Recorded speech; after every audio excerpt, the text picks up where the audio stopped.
Hi, I'm Sophie Mackintosh and I'm the author of The Water Cure. The Water Cure is a book about three sisters who live on an isolated island community. They've been raised apart from the rest of the world because they've been told that the rest of the world is toxic to them, specifically toxic to women. And so they live with their family in a massive kind of isolated hotel. And this is what happens when three men come to find them, the first men they've ever seen in their life. I'm here at Waterstones Piccadilly and I'm going to talk about three books that inspired The Water Cure, three of my favourite books that are really important to me in my writing. And number one is The Magic Toy Shop by Angela Carter.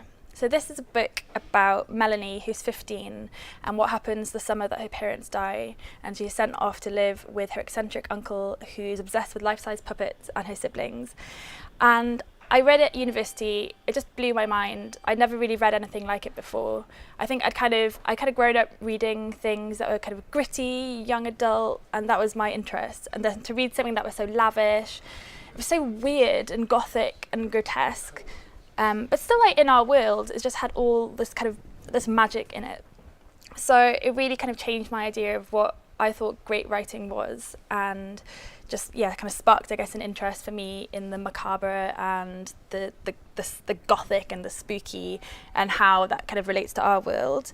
And there's an isolated world in this novel as well, like the world of the house they live in, the world of the siblings. There's so much about siblings and kind of coming of age and sexuality. It's just a really rich, beautiful book that I think about all the time. For my second book, I'm going to pick The Virgin Suicides by Jeffrey Eugenides. And I think if you've read The Water Cure, you wouldn't be surprised that I've picked this one because there's a lot of similarities between them. They're both books about sisters and they both have kind of multi-person narration. Like The Magic Toy Shop, I read this when I was quite young. I think I was younger when I read this, I was in my teens, and I remember reading it in a really, really hot summer and just reading it about 500 times. Probably not 500, probably like 10, but you know, I read it over and over again. It was the first book I think I just reread, and I just became obsessed with it. I think there was something really aesthetic and unusual about it. There's something really dreamy about the way it's told, and that kind of chorus narration is something that always stuck with me because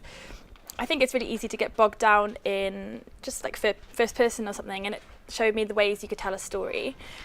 In The Water Cure, there is a multi-person narration, but in the Virgin Suicides, it's kind of like the male gaze is the narration, but in the Water Cure, the girls themselves like speak in that chorus, and that was something I did like very deliberately, and it's kind of my little love letter to this book, I guess. But it's just really beautiful, and I mean, again, it's very dark as well, but I think at the same time there is this like beautiful core at its heart that I always think about. And for my last book, I'm gonna pick Bluets by Maggie Nelson, which I think is the most beautiful book I've ever read in the world. And I don't think I'm ever going to read a book more beautiful, to be honest. I've been rereading it recently, and I always kind of pick it up and just go to one little part because there are kind of hundreds of very small fragments in this book. I almost called it a novel, but it's not a novel. Completely unclassifiable, really. And each time I try to read just one little section, I end up just reading the whole thing and like weeping because it's just beautiful and amazing. It's I don't know, I think of it as poetry or lyric essay, and it's about the colour blue, but it's also about heartbreak. It's just a really interesting, formally kind of innovative book. I genuinely just haven't read anything like it before or since, and I think even though I don't write like Maggie Nelson myself, like I wish, she taught me a lot about she taught me a lot about the possibilities of economy and, you know, how to say things really clearly. She's kind of what I strive to when I'm thinking about making a sentence that is as good as it can be.